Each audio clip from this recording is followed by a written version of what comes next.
ሰላም አለይኩም ወራህመቱላሂ ወበረካቱ። ውድና የተከበራችሁ ቤተሰቦቼ እንዴት ናችሁ? እኔ ደህና ነኝ አልሐምዱሊላህ። ውዶች ዛሬ የመጣሁት በጥብቅ ጉዳይ ነው በነገራችን ላይ ማለት ነው። ይሄን ነገር ብዙዎቻችን ማናቃለን።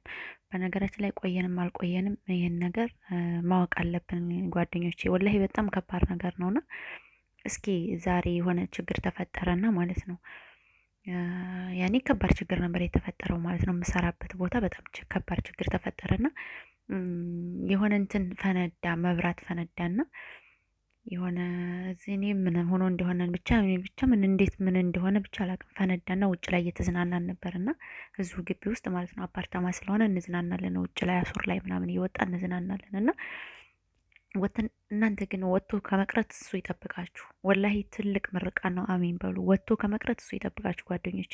በጣም ትልቅ ችግር ነበር የተፈጠረው። በጣም ጮኸ፣ በቃ ጭስ ሆነ። የማይገርማችሁ ማለት ነው። ድንገት ነው ድብልቅ ያለው ማለት ነው። ውጭ ላይ ነበርንና የሆነ ባህር ምናምን ነበር እዚህ ያለሁበት ቦታ ማለት ነው። እና እዛ ቦታ እየተዝናናን እያለን በጣም ብዙ ሀበሾች አለን። እንዲሁም ደግሞ እዚህ ግቢ ውስጥ አለ፣ አፓርታማ ውስጥ ትልቅ ባህር አለ፣ መዝናኛ ማለት ነው። እና እዛ እየተዝናናን እያለ ፈነዳ። ልክ ትልቅ የሆነ ርቅ አለ መሬቱ ራሱ ማለት ነው። ያኔ ፈነዳ የሆነ ነገር እና ከዛ ወዲያውኑ መሽም ያኔ ሰለጠነ ሀገር ደስ ይላል። አንዳንድ ጊዜ ሁሉም አንድ ጊዜ ባለሙያዎች ምናምን መጥተው አስተካከሉት ማለት ነው። እና ድንገት ፈነዳ። ምን ሆኖ እንደፈነዳ አላሁ ለዓለም። ሲፈነዳም እኔ ማለት ድምፁን ነው እንጂ የሰማነው ወይም እኛ መጫወቻ ቦታ ነበር ነው ማለት ነው። እና ተሰብስበን አበሾች ነበርንና ወደ 4 ነው 5 አበሾች ነበርንና በሰዓቱ በጣም ደንግጬ ነበረ። እንግዲህ ስልኬን ይዣለሁ መቀረጽ ምናምን ግን አልተመቸኝም፣ እንዴት እንደሆነ ማለት ነው። መቼም አበሻ ጋር ስገናኝ እኔ ጨዋታና እንትን በጣም እወዳለሁኝና ስልክም ይዣለሁ ግን መቀረጽ ምናምን አልተመቸኝም። ብዙ ፖሊሶችም ምናምኖችም ስለነበሩ መቀረጽ አልቻልኩኝም ማለት ነው። እና ያው ትልቅ ችግር ነበር በነገራችን ላይ ትልቅ ፍንዳታ ነበረ። ዞሮ ያው ተርፈናል ለማለት ነው እላቸዋለሁኝ። ግን ምንም ሰው ምንም እንትን አልሆነም። ምንም እንትን ያለው ነገር የለውም፣ የጎዳው ነገር የለውም። ያው ድምፁ ሲጮህ ያው ተሰበሰብን ምናምን የሆነ ጥቁር ነገር ነው ወደ ላይ ፍንዲት እንትን ያለው፣ ውሃው ራሱ ጥቁር ያለ ነው የማይገርማችሁ ማለት ነው። እና ምንድነው ልነግራችሁ የመጣሁት ወጥቶ ከመቅረት እሱ ይጠብቃችሁ። ሁለተኛ ነገር ልነግራችሁ የማስበውና የምወደው ነገር ማለት ነው በጣም የምታሰምሩበት ነገር ነው ወላሂ ነው የምላችሁና እዛ አካባቢ አረብ የሚያወራው ትንሽ ነው። በነገራችን ላይ የሌላው ሀገር ጥርቅም ነው። ለምሳሌ አሁን እኔ የምሰራበት የውጮች የአረበኛ አይችሉም ብያችኋለሁኝ። እና እኔና አበሾች እዛ ተገናኝተን ማለት ነው ያኔ በጣም ብዙ እያወራን ነበር፣ ጮኸን ምናምን እያወራን ነበር እና ተሰብስበን ማለት ነው አበሻ ለአበሻ ስንገናኝ ኧረ እንኳንም ምናምን እኛ እንግዲህ ክፉ ነገር አልተናገርንም። ላክን ግን እንኳንም ተረፍን ምናምን እንደተለያይተን እኔም ስንት አመቴ ምናምን እያልን ይሄንን አወራን ማለት ነው። እንኳን ኧረ እነሱ እንኳን ቢሞቱ እኮ አልኩኝ። እኔ ደግሞ እነሱ እንኳን ቢሞቱ ከልጆቻቸው ጋር ነው። እኛ እኮ የሞት ሞት ነው እኮ የምንሞተው ማለት የናፈቀን ቤተሰቦቻችን የናፈቀ ልጆች ጋር ሳንገናኝ መሞታችንን የእነሱ ሞት እኮ አለም ነው ምናምን ስል አዎ ማሪ ምናምን እያልን አወራራን። በቃ ስለ አረቦችም ያኔ መጥፎም ጅልም አለ ታውቃላችሁ። ከአንድ እናት ተፈጥረን ራሱ መጥፎና ጅል አለ ታውቃላችሁ። እና ያንንም አንስተን አደበላለቅ ነው ማለት ነው። ስናደበላልቀው የኔ ሴትዮ እንትን ብለዋለች፣ የማይገርማችሁ ማለት ነው ተርጅማዋለች።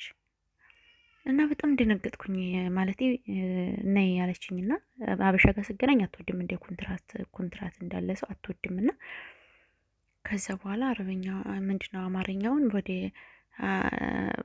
በቋንቋ እንትን ብለዋለች። ከዛ ብለው እኔ ምናምን እኛ ምን አደረግናችሁ? እኛ እንወዳችኋለን። ለምንድን ነው እንደዚህ የምትሉት? እኛ ከሌለን እኮ ብራ ደነገጥኩኝ። ወላሂ ላዚም እንደዚህ ያለም አለ እንደና አልኩት። እንደዚህ አይነትም አለ እንደ ብዬ ራሴ እንትን ስተምር ማለት ነው። እርግጥ እኔ ሴትዮዋ አሁን አረበኛ ስለማትችል አንዳንድ ማላቀውን ነገር በራሷ ወሬ አውርታ ወደ የትኛውን እንዲገለብጠውን እያደረገች ነው የተግባባ ነው። መጀመሪያ እውነቱን ስነግራችሁ ማለት ነው በጣም ተቸግሬ ነበረ ብዙም እንግሊዝኛ ስለማልችል በራሷ ቋንቋ ተዋራና በእኔ በአረበኛ እየገለበጠች ነበርና ግን ውጭ ላይ ይሄ ነገር ይፈጠራል ብዬ አላሰብኩም ነበርና ምን ልላችሁ ፈልጌ ነው ውድ ኢትዮጵያውያኖች ማለት ነው አበሻም ለአበሻም ስትገናኙ ሆነ እቤቱም ውስጥ በስልክ ስታወሩ ሆነ ራሳችሁን ጠብቁ፣ ተጠንቀቁ። አሁን እኮ ከሌ ተርጉምልኝ ከሌ እንደዚህ ማለት ቀረ። ይሄ ቴክኒኩ ረቀቀ። ወላሂ ያወራነውን ነገር በራሳቸው ቋንቋ ተርጉመው እየሰሙ ስለሆነ እባካችሁ ተጠንቀቁ። ራሳችሁን ካደጋ የኔን ሴትዮ ብታወዛሪ ማለት ነው አራስ ነብር ሆናብኝ። አራስ ነብር እና ታዲያ ምን ችግር አለው? እኛ ስንት ዓመት ተነፋፍቀን ነው። እና ታዲያ እኛ ምን ችግር አለው ምናምን ብላት ሴትዮ እስካሁን ድረስ አኩርፋኛለች። የማይገርማችሁ ማለት ነው። ጥቅጥቅ ብላ አኩርፋለች። እኔም የራስሽ ጉዳይ፣ እኔም ደግሞ ትቻታለሁ ማለት ነው። እኔ ብታኮርፍ ምን ቸገረኝ? እውነቴን ነው አሁን የሚያወራሁት ማለት ነው። እና ከባድ ነው ስላችሁ ነው ጓደኞች። ራሳችሁን እየጠበቃችሁ ራሳችሁን ጠብቁ ለማለት ነው። አሁን ላይ ወደድኩት። በማንኛውም ይሁን በማንኛውም ቋንቋ በአረበኛም ሆነ በማንኛውም ቋንቋ በራሳቸው በሚያውቁት ቋንቋ አውርተው ወደ ፈለጉት ቋንቋ መገልበጥ ይቻላል። ማስተርጎም እየተቻለ ነው። ስለዚህ ራሳችሁን ጠብቁ። ያየሁትን ነገር እኔ እስከዛሬ እንደዚህ ሲያወሩ አላምንም ነበር፣ ግን ወላሂ በራሴ ያየሁት ነገር ነውና ያወራነውን ሁሉም ያወራነውን ግልብጥ አድርገዋለች እሷ ማለት ነው። ቀርታ ስንት ስላለችው እንደዚህ ይዘዋለች እየቀደች ማለት ነው። ጎናችንን የቆመችው ግን ራቅ ብላ ነበረ። እንዴት ብሎ እንደቀረጸላት አላውቅም። እና ከዛ ቤት ስመጣ ያንን እኛ ያወራነውን በአረበኛ አስተርጉማ ሰማሁት ማለት ነው። ያኔ ደነገጥኩ። ለላዚም ያኔ የከፋ ነገርን ብንናገር ያኔ የሆነ ሸር ነገር አለ አይደል? እሱን ብናስብ አለቀልን ነበረ ሁላችንም ማለት ነውና ምን ልላችሁ ፈልጌ ነው፣ በስልክ ራሱ ስታወሩ ተጠንቀቁ። በቤት ውስጥ በስልክ ስታወሩ ስለ እነሱ አታውሩ። ስለ ልጆቻቸውም ይሁን ስለ ቤታቸውም ይሁን ስለ ምናቸውም ይሁን አታውሩ። በተለይ አበሻ ለበሻ ስንገናኝ የተበደልነውን የተነፈሰልን ስለሚመስልን እናወራለን ብዙ ጊዜ እና ራሳችሁን ጠብቁ ውዶቼ። አሁን ላይ ምንም መተንፈሻ የለም። መተንፈሻ ወይም ደግሞ እነሱ ሲወጡላችሁ ጠብቃችሁ ምናምን ካልሆነ በስተቀር እኛ እኮ ማለት ነው ከፍንዳታው በላይ ጩኸን እየሳቅን ስቀናንም እየሳቅን ነበር። ሰው እየሞተ እንዴት ስቃላችሁ አለችን እና እኛ የሳቅ ነው ያው እንኳን አተረፈን። ከሳቅ በኋላ ከሀዘን በኋላ ደስታ አለ። ሳቅን በቃ ራሳችን አውርተን ሳቅን። ስለተገናኘንም ይሁን ደስ ብሎን ሳቅን። በአንድ እንደዚህ ተገናኝተን አናቅም ነበር ማለት ነው። እና ለማንኛውም አሁን ራሳችሁን ጠብቁ ነው የምለው። አዲሶችም ሆናችሁ አሮጌዎችም ሆናችሁ አሁን እኔ ለምሳሌ እንግዲህ እኔ አዲስ አልባልም፣ ግን እኔ ይሄ መጣም ብዬ ጭራሽ ሰው ሲያወራ ራሱ ማለት ነው በቃ እውነት አይመስለኝም ሁኔታው ማለት ነው። ግን እንደዚህ በራሴ ደርሶብኝ ሳየው ግን አመንኩኝ ማለት ነው። እና ውድ ቤተሰቦች የምንላችሁ ፈልጌ ነው፣ ራሳችሁን ጠብቁ። አረቡ አሁን ላይ ከፍተዋል እና የምንወራራው ወሬ ትንፍስ የሚልልን አምተናቸውም ሰርበናቸውም ትንፍስ የሚልልን ድሮ ቀረ። ድሮ ቴክኖሎጂ ባረቀቀበት ሰዓት ማለት ነው። እና ሁሉን ነገራችንን ይሰማል። አረበኛም ይሁን በአማርኛም ይሁን በምንም ይሁን ወደ የፈለጉት ቋንቋ ማዟዟር ስለሚችሉ ራሳቸውን ጠብቁ እህቶቼ። ዘመኑ ከፍቷል። እኔ በራሴ ባይኔ ስላየሁ ነው ይሄን ነገር አስረግጬ የምነግራችሁ ጓደኞቼ ማለት ነው። ወላሂ እንጀን ያላምንም ነበር፣ ግን እኔ ልክ የኛን ወሬ በአረበኛ አስተርጉማ ስከፍተው ድምፁን ከፍ አድርጋ ማለት በጣም ደነገጥኩኝ። ወላሂ ላዚም አንቀጠቀጠኝ እንዴ! እና በጣም ከባድ ነው ውዶች፣ ማሮች፣ ራሳችሁን ጠብቁ። በስደት ያላችሁ ወጣችሁ ከመቅረት ይጠብቃችሁ። እኛ አሁን ዛሬ ወላሂ እንደወጣን እዛው ጠጥ አድርጎን ነበረ ሲጀመር ማለት ነው። ከባድ ነገር የከፋ ነገር ቢሆን ኑሮ ያው ግን ባለሙያ ስላለ ብዙም እንደዚህ እንትን አላለም እንጂ ማለት ነው። ግን ምንም የነካው ነገር የለውም። መሀከል ቦታ ላይ ነው። ዝም ብሎ መንገድ ላይ ነው። ይሄ መንገዱ ይሄ ጎራ ነገር የለም። ይሄ መኪና ከፍ ብሎ የሚራመድበት የለም። እሱ ላይ ነበረ እንደዚህ ይሄ እንደዛ አግድም የለጠፉት በዛ ነው። ጥቁር ውሃ ፈሶ ያየ ነው ማለት ነው። እና ከባድ ነው። ወጥቶ ከመቅረት እሱ ይጠብቃችሁ። ሁለተኛ ነገር ራሳችሁን ጠብቁ ማሮች፣ ፍቅሮች። ዘመኑ ከፋ ወላሂ ላኢላሀ ኢለላህ።